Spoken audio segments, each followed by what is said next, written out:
একটা শঙ্কার জায়গা আমরা দেখি যে বাংলাদেশ ক্রিকেটে বয়স ভিত্তিকটাই মূল জায়গা হয়ে গেছে, এখানে ঢাকা লিগের থেকে আমরা কোনো প্লেয়ার দেখি না। আপনার সিলেকশনে অনেক প্লেয়াররা ন্যাশনাল টিমে খেলছে, এই জায়গাটা কি একটু হলো প্লেয়ার সংকট কিনা, যে 19 খেলা ছাড়া আমি কোনো ন্যাশনাল টিমে কোনো প্লেয়ার পাচ্ছি না এরকম? 100%।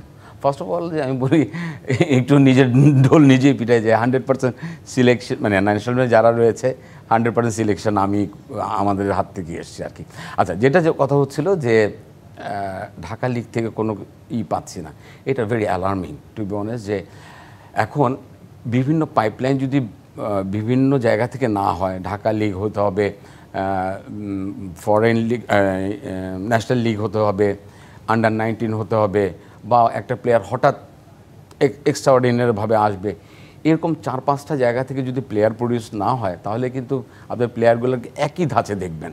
যেমন গেম ডেভেলপমেন্ট থেকে যেসব প্লেয়ার বের হচ্ছে, আন্ডার 19 যারা ওয়ার্ল্ড কাপ খেলছে তারাই ন্যাশনাল টিমে খেলছে। সো এই প্লেয়াররা কিন্তু একই ফরম্যাট। ঢাকা লিগ থেকে যদি একটা প্লেয়ার এসতো, তাহলে কিন্তু তার অ্যাটিটিউড বলেন, স্ট্রাকচার বলেন, ফরম্যাটটা কিন্তু আলাদা থাকতো, তাহলে কি বাংলাদেশের জন্য অনেক সুবিধা হতো।